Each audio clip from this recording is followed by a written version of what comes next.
નમસ્કાર ખેડૂત મિત્રો, બિયારણની વાત કરીએ તો સારી કંપનીનું અને સર્ટિફાઈડ બિયારણનું વાવેતર કરવું જોઈએ. મગફળીનું વાવેતર ક્યારે કરવું જોઈએ? જૂનથી 15 જુલાઈની વચ્ચે સારો વરસાદ થાય ત્યાર પછી કરવામાં આવે છે. બીજ માવજતની વાત કરીએ તો FRI ટેકનિકથી માવજત કરવામાં આવે છે. આ FRI ટેકનિકમાં ફૂગનાશક, જંતુનાશક અને રાજ્યોબિયમ કલ્ચરનો પટ મારવામાં આવે. આ પટ વાવેતર પહેલાં 2 કલાકે મારો.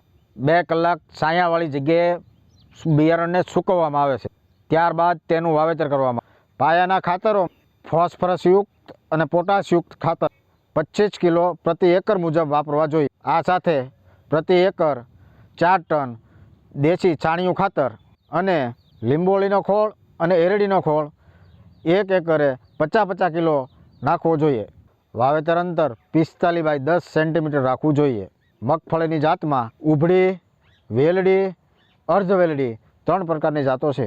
પીડીલાઇટ સંસ્થા દ્વારા છેલ્લા 5-6 વર્ષથી ટૂંકા ગાળાના ઉત્પાદન વધારવા માટેના નિદર્શનો થઈ રહ્યા છે. આ ટૂંકા ગાળામાં 12થી 18ની જાળીમાં વાવેતર કરે છે. ટૂંકા ગાળા વાવેતરથી એકમ વિસ્તારમાં સામાન્ય વાવેતર કરતાં છોડની સંખ્યા વધે છે, જેથી ઉત્પાદન વધે. વાવેતર કર્યા બાદ 20થી 25 દિવસે હાથ નિંદામણ કરવામાં આવે છે. જો નિંદામણ વધુ હોય તો આંતરખેડ કરવામાં આવે છે.